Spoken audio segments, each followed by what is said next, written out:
By the time dessert was served, the whole family was in panic mode. But 3 hours earlier, it was just me and my daughter. She sat cross-legged on the deck, skin flushed red, lips cracked from the heat. Tourists walked past, sipping cocktails, laughing, oblivious. She didn't cry. She just asked, quietly, "Will you do what you promised?" I said, "Yes," and I meant it. When I first met my wife, she was the kind of woman who could light up a room with a laugh. Back then, I believed it was joy. I mistook cruelty for charm, ambition for love. I was young, a soldier back from deployment, wanting someone who could make me forget what I'd seen. She knew exactly what mask to wear. The family, hers, accepted me like a project. They smiled at my uniform, praised my discipline, clinked glasses in my honor. I thought I'd finally found belonging. But belonging was their trap. Once they knew I wanted it, they controlled it. I didn't see it then. The cracks started small, whispers I wasn't supposed to hear, family jokes about me never measuring up, about my daughter being too sensitive. They excluded her from games, treated her like she didn't exist. I thought it was careless. Later, I realized it was calculated. The moment that changed everything, a phone call during deployment, child services on the line, my 6-year-old son locked in a basement, starving, my wife's laughter echoing in the background. That was when something in me went cold. I didn't rage, I didn't scream. I took emergency leave. I went home. I listened. I observed. I planned. To my daughter, I promised this: you will never be forgotten again. You will never be the outcast, and they will learn what it feels like to be powerless. I don't break promises. Planning, I studied them the way I'd studied insurgents overseas: patterns, weaknesses, alliances. Her family lived for image, dinners, vacations, curated smiles on social media. Everything about them was performance. Destroy the image and you destroy the foundation. I gathered evidence quietly: financial inconsistencies, abusive messages, recordings, enough to paint the truth in a courtroom if I wanted. But court was too slow, too public. This needed to cut deeper.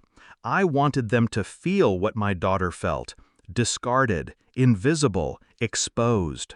The cruise was their idea, a family healing trip, they called it. Her family, her friends, their spouses. A floating monument to their own importance. I said yes because I saw the perfect stage. On the morning of the excursion, they forgot my daughter. They told her the wrong time on purpose. I watched them leave in polished groups, laughing, cameras ready.